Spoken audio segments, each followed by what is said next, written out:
The title of this podcast is Your Lifetime is a Short One. Don't spend it being bothered. Spend it doing something else. This week I was struck with how I've really allowed this way of thinking, or even I can go even further than that, this truth to really guide how I interact with life situations and things that come up that in the past would have bothered me. I'm so reminded, which is I'm grateful for. I'm reminded about how short my time on the planet is and not to get bothered. And I start off by really making this a practice with the really low hanging fruit of things that would normally bother me. Most recently, I was driving, as I'm sure some of you can, do when another driver does something that is interesting. And one of the things that happened a couple of days ago is I was driving to work and it was a red light. I was the first car at the light, and the other cars were, stacking up. And the light had barely changed. The car next to me hadn't even, began to move forward. And the driver behind me, laid on their horn. And I remember like how easy that passed through me. And when I moved forward and that driver switched lanes, I didn't even have the urge to look over and see who they were. I just let that go. And because this life is short and I don't want to spend it being bothered. Another event that happened recently is there's a change in leadership of who I report up to as a physician leader. And for a second, my mind started to become fearful about the way things are right now in terms of how I am allowed to work. I have a lot of choice and autonomy. It's a beautiful situation. And I have to guard against being attached to it because it could change at a moment, in a moment's notice. And it's less about the situation that is makes it beautiful.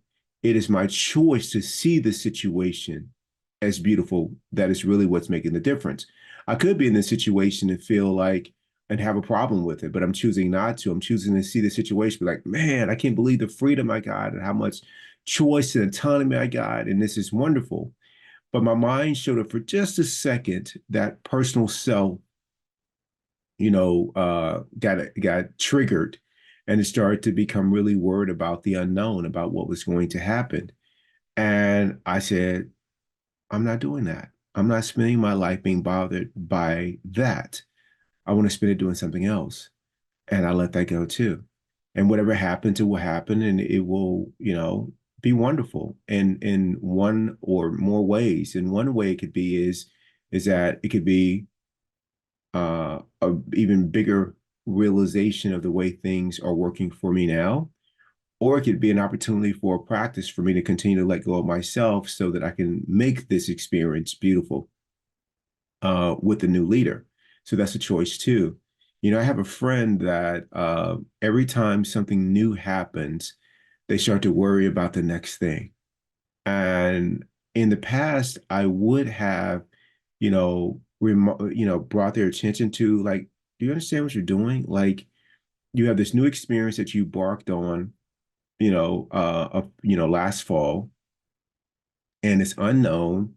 And every time you get past one step of this new experience, you worried about the next step. It's this is happening. But my friend didn't ask me to support them or help keep them mindful about how they're choosing to spend their energy. They didn't ask me that.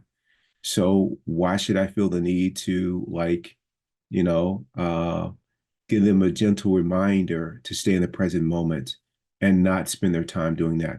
It's not my job.